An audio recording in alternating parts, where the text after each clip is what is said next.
Hello student, आप सबका Unacademy के ऑनलाइन लर्निंग प्लेटफॉर्म पर स्वागत है। Crack UPSC CSE GS with India's largest learning platform है ये।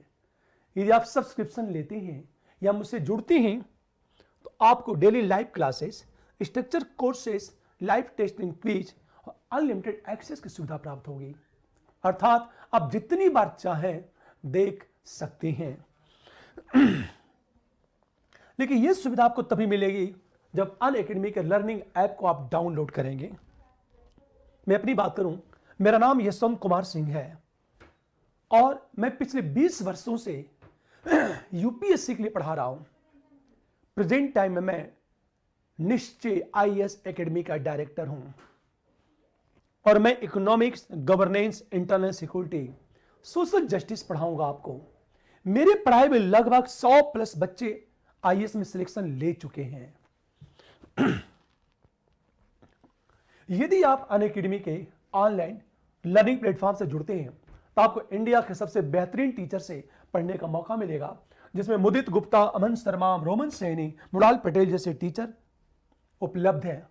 इस पर अनेक कोर्स है। अनअकैडमी के ऑनलाइन लर्निंग प्लेटफॉर्म अनेक कोर्स हैं। History, environment, ecology, Indian economy, current affairs, answer writing. हम कोर्सेज की बात करें अब हम बात करें, दो तरह के कोर्स होते हैं, एक प्लस, दूसरा आइकॉनिक। प्लस आइकॉनिक की बात करें, प्लस की जो भी फीस हो, यदि निश्चय के रेफरल कोड का उपयोग करते हैं तो आपको 10% डिस्काउंट मिलेगा। हम दूसरी चीज आइकॉनिक की बात करें, आइकॉनिक की फीस प्लस की अपेक्षा ज्यादा है, पर देखो सुविधाएं क्या क्या है। आइकॉनिक में personal coach, daily mains quiz, answer practice, study planner की सुविधा उपलब्ध होती है जो प्लस में नहीं है। इसलिए मेरा मानना है कि आप आइकॉनिक कोर्स भी परचेस करते हैं तो आपके सिलेक्शन में बड़ी भूमिका हो सकती है। पर यदि निश्चय के रेफरल कोड का उपयोग करते हैं तो यहां भी आपको 10% डिस्काउंट मिलेगा। इस पर ऑप्शनल कोर्स भी उपलब्ध है। फीस जो भी हो, पर यदि आप निश्चय के रेफरल कोड का उपयोग करते हैं तो यहां भी आपको 10% डिस्काउंट मिलेगा। अब एक चीज सोचो जरा आप, पिछली क्लास में हम लोग बात कर रहे थे अर्थव्यवस्था, फिर उसकी क्लासिफिकेशन की बात हो रही थी। विकास की अवस्था में यह बात हुई थी विकसित अर्थव्यवस्था कि विकास के आधार पर अर्थव्यवस्था का वर्गीकरण। हम लोग ये बात कर चुके थे कि हमेशा ध्यान दो, विकास के आधार पर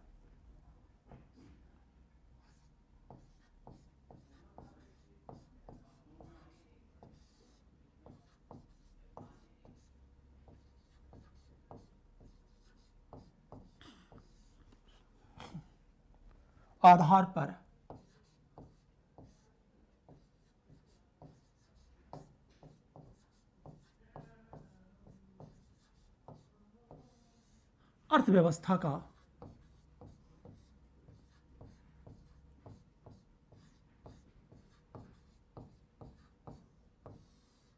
हम वर्गीकरण की हम लोग बात कर रहे थे। हमने ये कहा था विकसित अर्थव्यवस्था का मतलब क्या होता है, फिर बात हुई थी विकासशील अर्थव्यवस्था। ये बातें पिछली क्लास में हम लोग देख चुके थे, विकसित अर्थव्यवस्था। ध्यान देना इस बात को, या हम बात करें यदि विकसित अर्थव्यवस्था की हम बात करते हैं तो ध्यान देना इस बात को, चीज फिर हम बात हुई थी विकासशील अर्थव्यवस्था।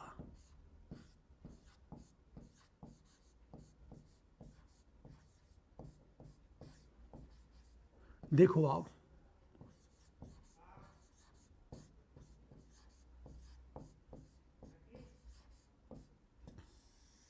हम विकासशील अर्थव्यवस्था की बात करें, डेवलपिंग इकोनॉमिक कहते किसे, और मैं आपसे बार बार कहता हूं कि देखो प्रश्न कैसे पूछे जाते हैं यूपीएससी में या स्टेट पीसीएस में। स्टेट पीसीएस में सीधे सीधे प्रश्न पूछे जाएंगे, पर यूपीएससी में जो प्रश्न पूछे जाएंगे थोड़ा सा अंतर होगा।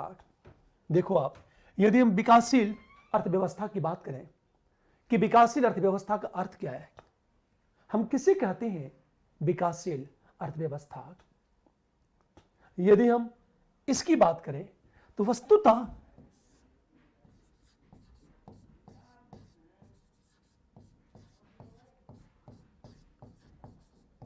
औद्योगिकरण,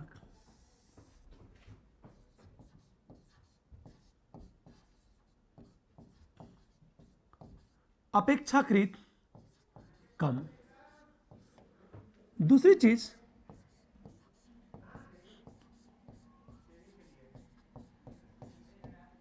संसाधनों का दोहन, दोहन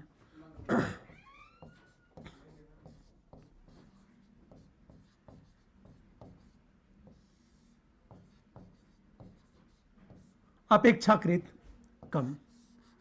हमेशा ध्यान देने इस बात को, कृषि की भूमिका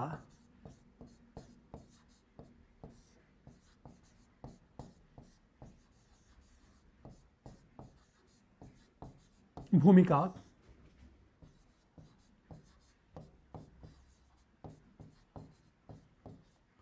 अपेक्षाकृत ज्यादा।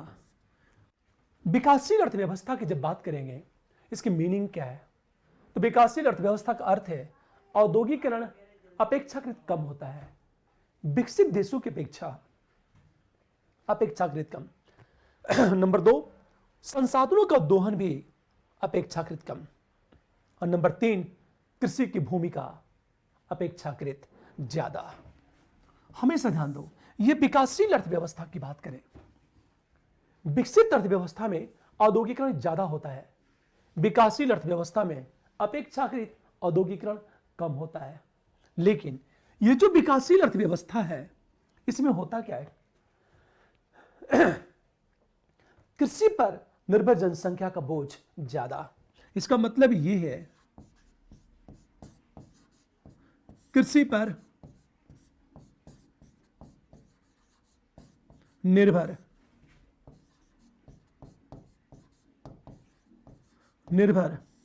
जनसंख्या ज्यादा। पहली बात ध्यान दो इस बात को। दूसरी चीज क्या होता है कि जीवन स्तर थोड़ा निम्न होता है,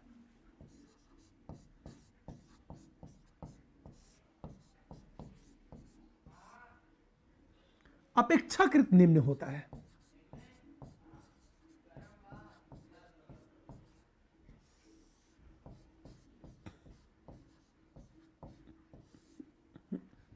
यह बात हमेशा ध्यान दो, यह जो विकासशील अर्थव्यवस्था की हमने बात की, ये इसकी मीनिंग है, ये मीनिंग है। लेकिन प्रश्न कैसे पूछेगा, ये मैं बार बार कहता हूं, ये देखो प्रश्न कैसे पूछेगा और एक समान स्टूडेंट गलती कहां करता है। ये विकासशील अर्थव्यवस्था की ये चीज है। अब सोचो जरा, दूसरी चीज कहा जाए अविकसित अर्थव्यवस्था। अविकसित की हम बात करें, अंडर डेवलप्ड इकोनॉमी। यदि हम अविकसित अर्थव्यवस्था की बात करें,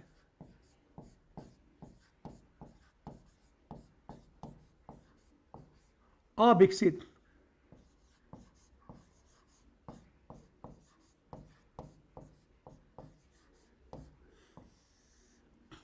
यदि अर्थव्यवस्था की बात करें तो हमेशा ध्यान दो, औद्योगिकरण अत्यंत कम,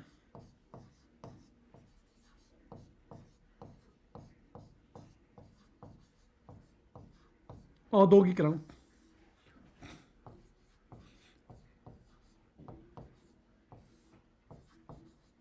अत्यंत कम, संसाधनों का दोहन भी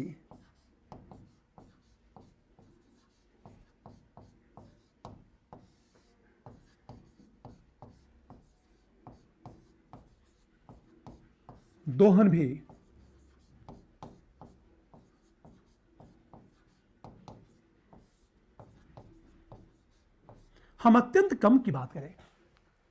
हमेशा यह अविकसित अर्थव्यवस्था में क्या होता है, औद्योगिकरण अत्यंत कम, संसाधनों का दोहन भी अत्यंत कम होता है। कृषि पर निर्भर जनसंख्या का एक बड़ा सा भाग कृषि पर निर्भर है। जनसंख्या का बड़ा भाग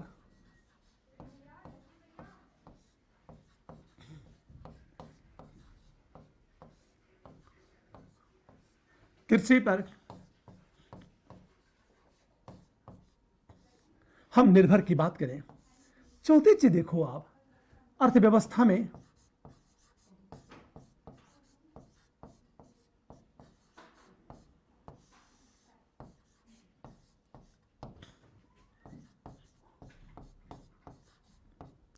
कृषि की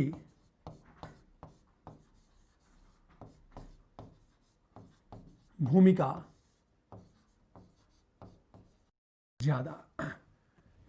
यह बात ध्यान दो इस बात को। इसका अर्थ यह है उस देश की इकोनॉमी में या उस देश की जीडीपी में कृषि की भूमिका सबसे ज्यादा होती है। हमेशा औद्योगिकरण अत्यंत कम होता है, संसाधनों का दोहन भी अत्यंत कम, जनसंख्या का बड़ा सा भाग कृषि पर निर्भर होता है। और अगली चीज, अर्थव्यवस्था में कृषि की भूमिका ज्यादा होती है। कितनी अच्छी बात है ये अविकसित अर्थव्यवस्था की ये लक्षण है। इसका मतलब ये अविकसित अर्थव्यवस्था में गरीबी ज्यादा तथा जीवन स्तर निम्न होता है। इस अविकसित अर्थव्यवस्था में शहरीकरण अत्यंत कम होता है।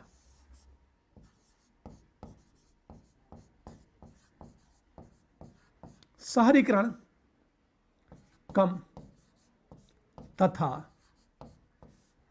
जनसंख्या का बड़ा सा भाग गांव में रहती है।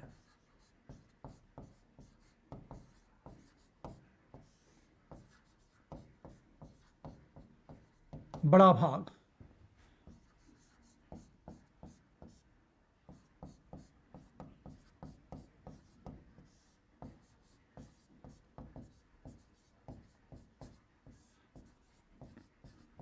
ये बात थोड़ा सा ध्यान दे इस बात को कि देखो आप, ये जो अविकसित अर्थव्यवस्था है, मैंने यहां शहरीकरण बहुत कम होता है, जनसंख्या का बड़ा सा भाग कहां रहती है? गांव में रहती है।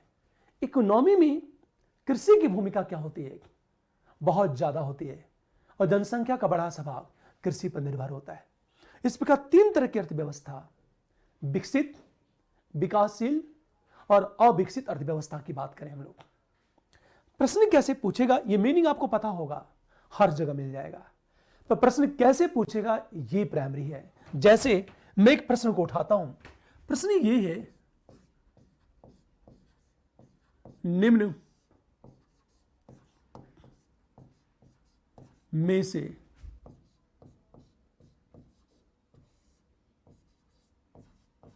सत्य है। सत्य क्या है? निम्न में से सत्य है। ध्यान से समझो इस बात को। सत्य क्या है? जैसे मैंने क्या कहा, अविकसित अर्थव्यवस्था में शहरीकरण ज्यादा होती है।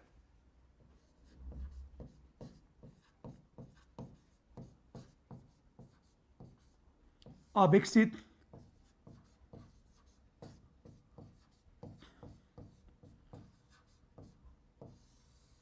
अर्थव्यवस्था में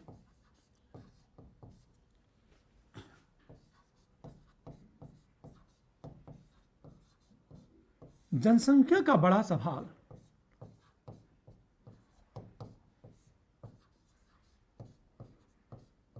भाग शहरों में रहती है। इन प्रश्नों को देखो आप। हम नंबर 2 की बात करें।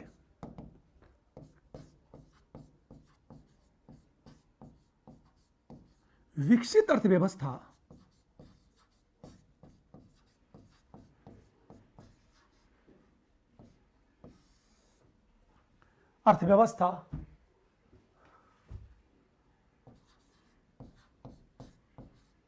पूर्णतः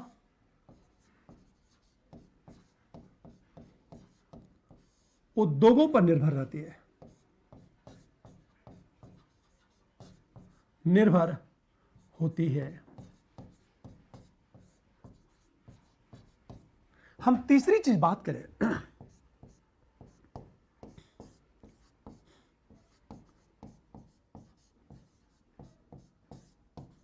विकासशील अर्थव्यवस्था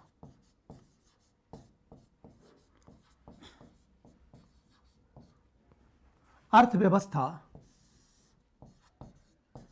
कि जीडीपी में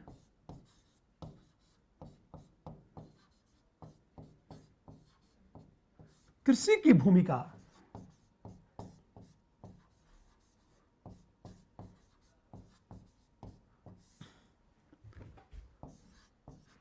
60 से 70% होती है। और हम नंबर 4 की बात करें, ये बात हमेशा ध्यान दें इस बात को,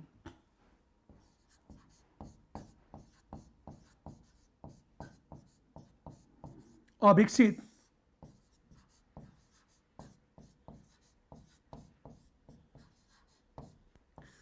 अर्थव्यवस्था के विकास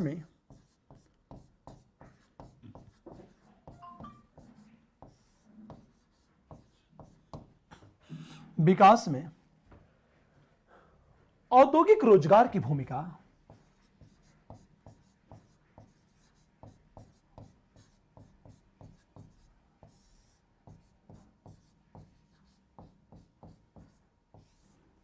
रोजगार की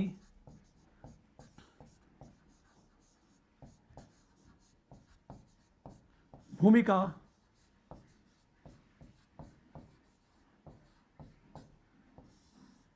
महत्वपूर्ण होती है।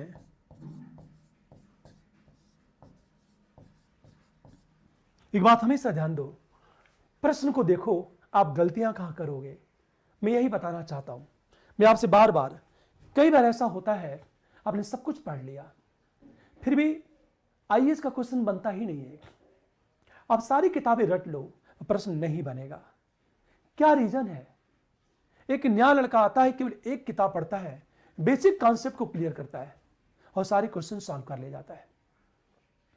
मैं आपको यही बताना चाहता हूं, आपने विकसित, विकासशील और अविकसित अर्थव्यवस्था की मीनिंग तो जान लिया आपने। अब मैं उन प्रश्नों को उठा रहा हूं। देखो आप, अविकसित अर्थव्यवस्था में जनसंख्या का बड़ा सा भाग शहरों में रहती है। यह विकल्प सही है कि गलत है? अब सोचो, हम लोग पढ़ चुके हैं कि अविकसित अर्थव्यवस्था में जनसंख्या का बड़ा सा भाग गांव में रहती है, क्योंकि शहरीकरण बहुत कम होता है। और जब शहरीकरण कम होगा तो जनसंख्या का बड़ा सा भाग गांव में रहेगी। विकल्प क्या है? जनसंख्या का बड़ा सा भाग शहरों में रहती है। शहरों में नहीं रहती, गांव में रहती है। यह विकल्प गलत हो गया। यह क्वेश्चन उठाने का उद्देश्य यह है कि आप मीनिंग तो जान चुके हो, प्रश्न कैसे पूछेगा और हम कहां गलतियां करते हैं। ये बहुत ही बेसिक क्वेश्चन है और यूपीएससी टर्म से क्वेश्चन बना रहा है, शब्द की मीनिंग से प्रश्न बना रहा है। फर्क यह है कि जो विकल्प बनाता है वो विकल्प बहुत ही ज्यादा कॉम्प्लिकेटेड बना देता है, बहुत ही ज्यादा जटिल बना देता है।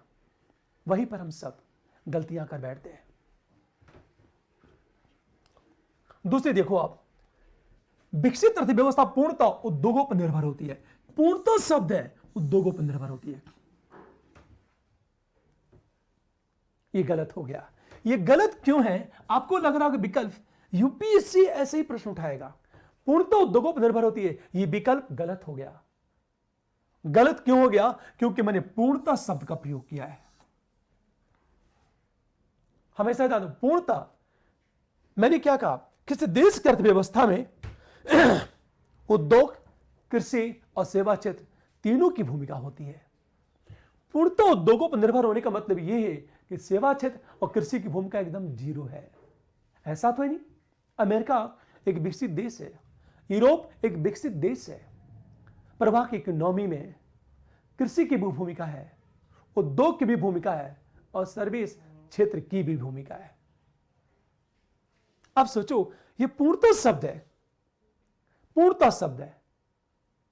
अब आपको यह लगेगा, आप जल्दीबाजी में क्या करोगे आप, कि विकसित अर्थव्यवस्था पूर्णतः उद्योगों पर निर्भर है। आप जल्दीबाजी में क्या करोगे, आप सही मार दोगे और यूपीएससी उसे गलत कर देगा, क्योंकि पूर्णतः शब्द का प्रयोग किया है। ध्यान देने इस बात को, केवल उद्योग नहीं, सेवा क्षेत्र और कृषि तीनों की भूमिका होती है। अंतर सिर्फ ये है कि कृषि की जो भूमिका है वो कम होती है, सेवा क्षेत्र उद्योग की भूमिका क्या होती है, ज्यादा होती है। तीसरी चीज, विकासशील अर्थव्यवस्था के जीडीपी में कृषि की भूमिका 60 से 70% तक होती है। यह गलत है, क्योंकि विकासशील अर्थव्यवस्था में क्या होता है, कृषि की भूमिका होती है पर कम होती है, 35-40% या कभी कभी 50% तक, कभी भी 60 से 70% नहीं होती है। अविकसित अर्थव्यवस्था में कृषि की भूमिका इतनी ज्यादा होती है। इसका मतलब है यह भी विकल्प क्या हो गया, गलत हो गया। चौथे से देखो, अविकसित अर्थव्यवस्था के विकास में औद्योगिक रोजगार की भूमिका महत्वपूर्ण होती है। एक चीज सोचो, अविकसित अर्थव्यवस्था में जब औद्योगिकरण होता ही नहीं तो औद्योगिक रोजगार कहां से होगा। और अविकसित अर्थव्यवस्था में कृषि की भूमिका महत्वपूर्ण होती है। जब कृषि की भूमिका महत्वपूर्ण होती है तो स्वाभाविक है सर्विस सेक्टर में जो रोजगार, एग्रीकल्चर सेक्टर में जो रोजगार क्रिएट होगा उनकी भूमिका होगी, न कि औद्योगिक रोजगार की। हमेशा ध्यान दें इस बात को। अब एक प्रश्न, ये बात हमेशा ध्यान दें इस बात को कि ये जो औद्योगिक रोजगार की भूमिका महत्वपूर्ण होती है, बिल्कुल गलत है, क्योंकि वहां औद्योगिकरण बहुत कम होता है। तो यह भी विकल्प आपका क्या हो गया, गलत हो गया। प्रश्न क्या है, निम्न में से सत्य है। सत्य क्या है, मैं केवल आपको बताना चाहता हूं कि प्रश्न कैसे पूछेगा, हम गलतियां कहां करते हैं। अब सोचो जरा, जैसे यदि हम बात करें अविकसित अर्थव्यवस्था, विकासशील अर्थव्यवस्था और विकसित अर्थव्यवस्था की बात करें हम लोग, जैसे ये कहा जाए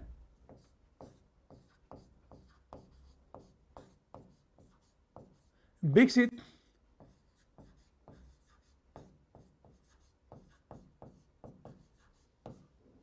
अर्थव्यवस्था,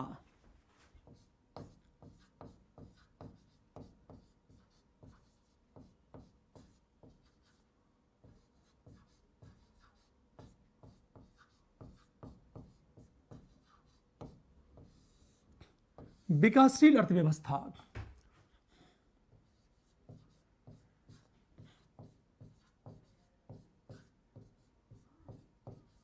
और अविकसित अर्थव्यवस्था।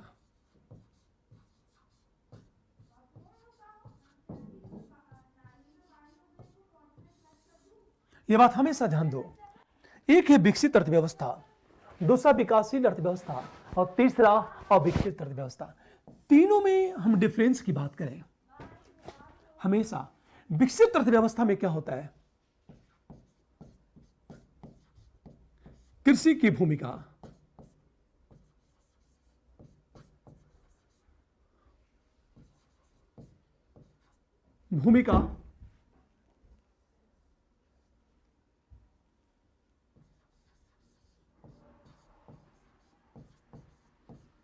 अत्यंत कम होती है।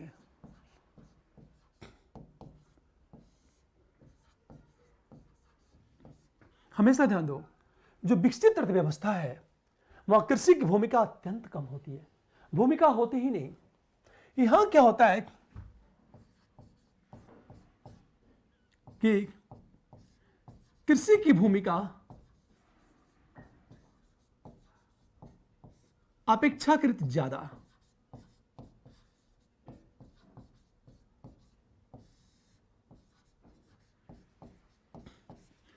अविकसित जो अर्थव्यवस्था है यहां कृषि की भूमिका ही महत्वपूर्ण।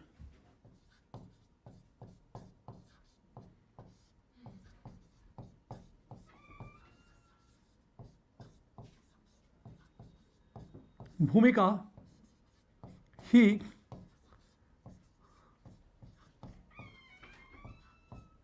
महत्वपूर्ण।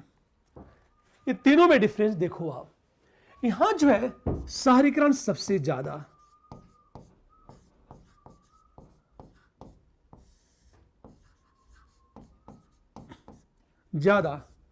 तथा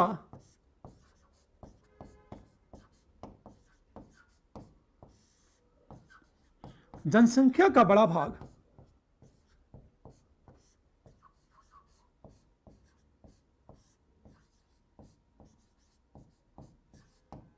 शहरों में रहती है।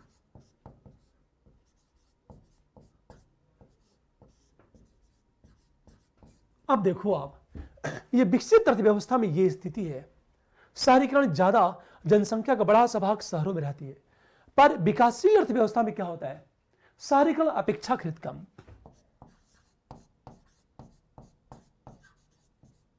शहरीकरण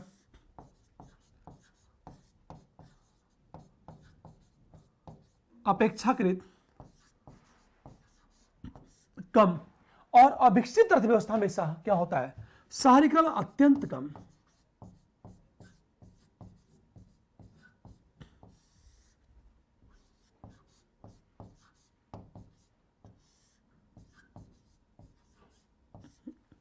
ये बात हमेशा ध्यान दो। अब एक चीज सोचो जरा, यहां जनसंख्या का बड़ा भाग शहरों में रहती है, यहां शहर गांव दो में रहेगी, यहां क्या होगा, जनसंख्या का बड़ा भाग गांव में रहती है। यहां क्या होता है, अर्थव्यवस्था के विकास में उद्योग और सर्विस सेक्टर की भूमिका ज्यादा होती है, कृषि की भूमिका अत्यंत कम। यहां क्या होता है, उद्योग और सेवा क्षेत्र की भूमिका ज्यादा होती है। पर अविकसित अर्थव्यवस्था में कृषि की भूमिका ही महत्वपूर्ण होती है, और जो रोजगार क्रिएट होते हैं वह एग्रीकल्चर सेक्टर में। जनसंख्या का बड़ा भाग कृषि पर निर्भर होती है। ये तीनों में बेसिक डिफरेंट है। और जब प्रश्न पूछे जाएंगे आपसे यूपीएससी में, तो यहां से सीधे प्रश्न उठाए जाएंगे आपसे। एक बात हमेशा ध्यान दो इस बात को। अब देखो आप, ये तो एक बात, इमर्जिंग इकोनॉमी क्या है। ये जो इमर्जिंग इकोनॉमी है, विकसित और विकासशील के बीच की स्थिति है। जैसे मैंने ये कहा,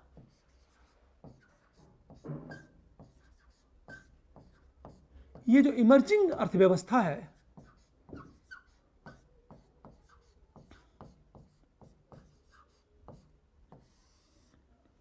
इमर्जिंग, ये जो अर्थव्यवस्था है, सच तो ये है, ये विकसित अर्थव्यवस्था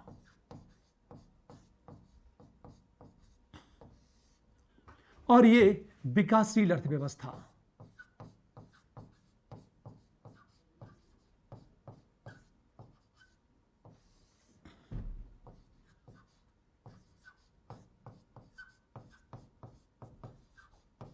हमेशा इन दोनों के बीच में क्या होता है, इमर्जिंग इकोनॉमी होती है।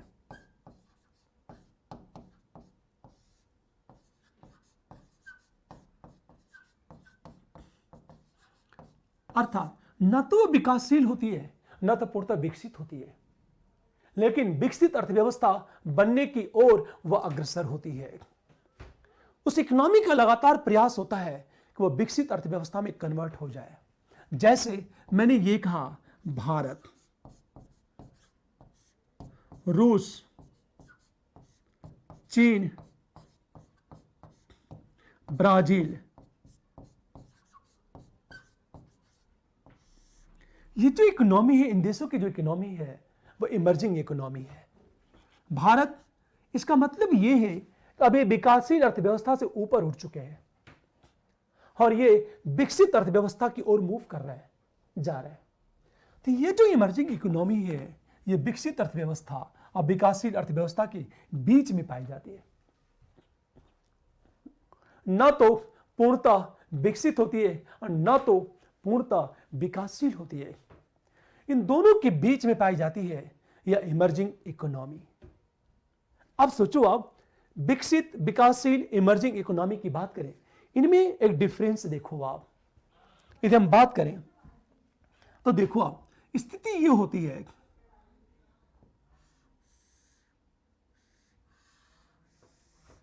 जैसे अविकसित,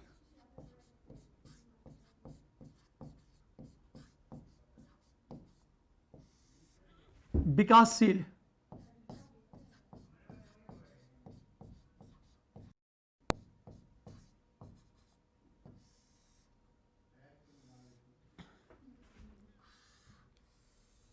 इमर्जिंग,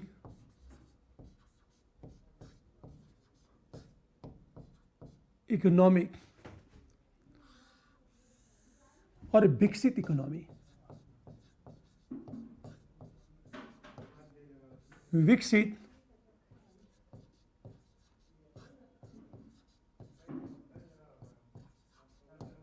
हम अर्थव्यवस्था की बात करें, हमेशा ध्यान दो इतने तरह की इकोनॉमी होती है, अविकसित, विकासशील, इमर्जिंग इकोनॉमी और विकसित अर्थव्यवस्था।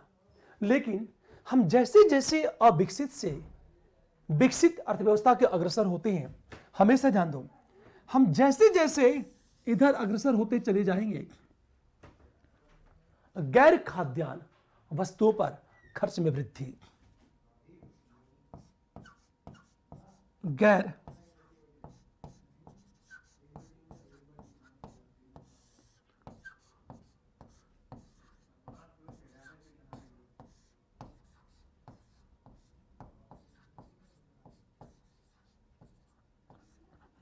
हमेशा ध्यान दो इस बात को, हम जैसे जैसे अविकसित अर्थव्यवस्था से, पूरी बात ध्यान देना, हम जैसे जैसे अविकसित अर्थव्यवस्था से विकसित अर्थव्यवस्था की ओर मूव करते हैं, वैसे वैसे गैर खाद्यान्न पर खर्च में लगातार वृद्धि होती चली जाती है। हम गैर खाद्यान्न की बात करें, नॉन फूड एक्सपेंडिचर लगातार बढ़ता चला जाता है। फॉर एग्जाम्पल, अविकसित अर्थव्यवस्था में यदि कोई व्यक्ति है, अविकसित अर्थव्यवस्था में यदि कोई व्यक्ति है 100 रुपये कमाता है तो 90 रुपया खाने पर खर्च करता है, मतलब 90% वो खाने पर खर्च करता है। पर जो विकसित अर्थव्यवस्था है, यदि वहां कोई व्यक्ति 100 रुपया कमाता है तो उसका मात्र 20% खाने पर खर्च करता है।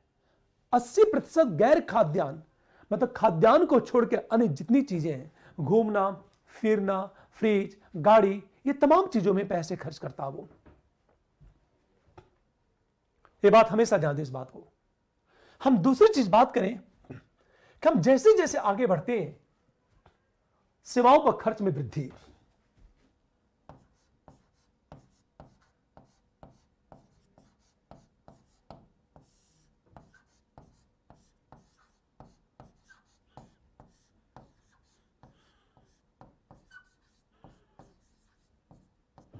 हमेशा ये लगातार सेवाओं पर खर्च में क्या होती है, वृद्धि होती चली जाती है। हम तीसरी चीज बात करें, कृषि की भूमिका लगातार कम होती चली जाती है।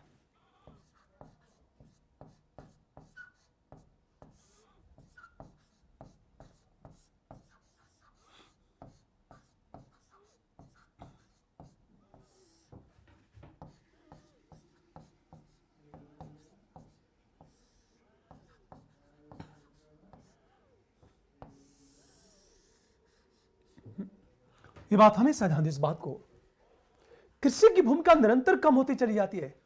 अविकसित अर्थव्यवस्था में कृषि की भूमिका ज्यादा होती है, विकसित अर्थव्यवस्था में कृषि की भूमिका क्या होती है, लगातार कम होती चली जाती है। फिर एक बात करना चाहता हूं कि ग्रामीण जनसंख्या में निरंतर गिरावट आने लगती है और शहरी जनसंख्या में निरंतर वृद्धि होती चली जाती है।